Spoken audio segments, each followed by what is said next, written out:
Et c'est pour ça que je vous dis, le Cameroun, bon, ben, Biya, il est très malade, il a plus de 90 ans, il est très malade, il n'est jamais sur place.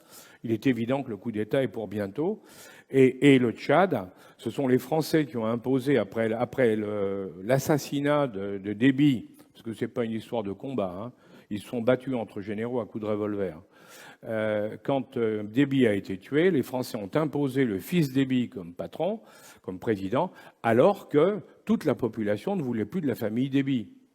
Donc il ne faut pas s'étonner si dans les mois à venir, les années à venir, ben, Déby va être renversé.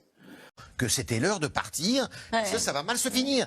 Moi, je vous fiche mon billet que d'ici à la fin du quinquennat du président Macron, il va y avoir encore des pays qui vont tomber, des régimes qui vont tomber. Vous pensez à qui? Le Cameroun de Paul Biya, voilà. Le Congo-Brazzaville de voilà. Sassou Nguesso, par exemple. Et peut-être encore, et le Tchad, où il peut y avoir encore du mouvement. Tchad. Donc, si vous voulez, toute l'histoire de l'Afrique, nous avons perdu l'Afrique, oui, maintenant c'est sûr. Hein, la question, c'est pas pour des raisons de terrorisme. Le terrorisme, c'est un problème mineur.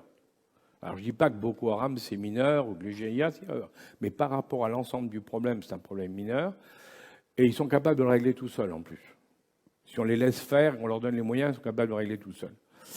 Le problème de l'Afrique, c'est que pour la France, il va falloir redéfinir une politique africaine. Mais en partant de zéro. Parce qu'on a tout perdu, on est maintenant en race campagne.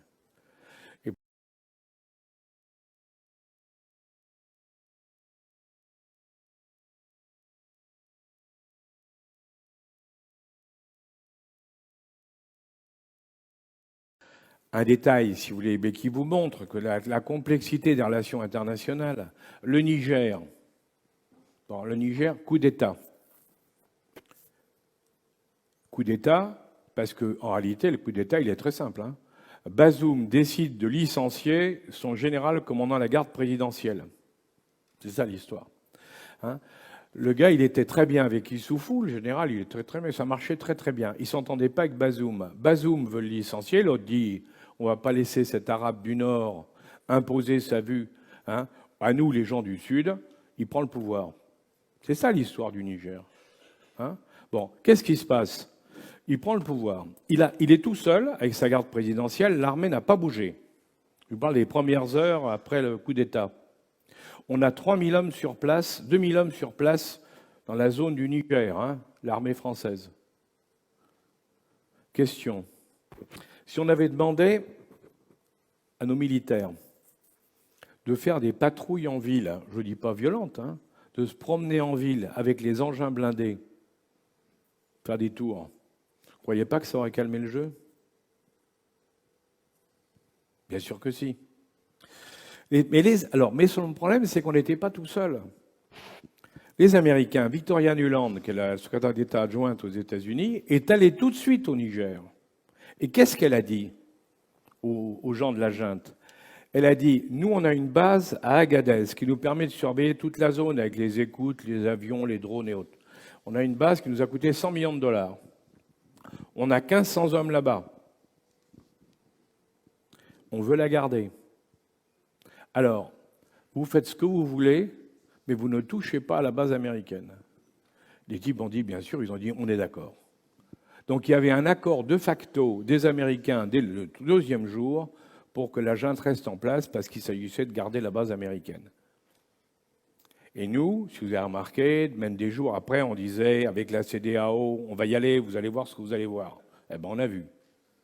Hein, voilà. Pour vous dire que tout ça, c'est très complexe, mais que si vous ne tenez pas compte de ce qu'il y a le dessous des cartes, et Dieu sait s'il y a des dessous des cartes, j'ai essayé de vous en montrer quelques-uns, hein, eh bien, vous passez à côté de beaucoup de choses. Mais ce dessous des cartes, vous pouvez le trouver, n'importe lequel d'entre vous, il suffit de regarder les publications des uns et des autres et de croiser les informations données par les uns et par les autres. Voilà. Et à ce moment-là, vous aurez une idée un peu plus réaliste que beaucoup de nos commentateurs et autres sur la réalité de ce qui se passe dans le monde aujourd'hui, qui est formidable, parce que ce changement qui est en train de se faire, pour ceux qui le comprennent et qui sont prêts à jouer le jeu, qui comprennent tout ce qu'on peut en tirer, il va y avoir de formidables opportunités pour un pays comme la France, pour les entrepreneurs français.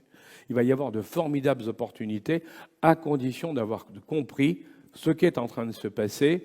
Et comme toujours, on le sait bien pour les entrepreneurs, d'avoir eu cette capacité d'anticipation qui est la clé de la réussite. Alors voilà ce que je voulais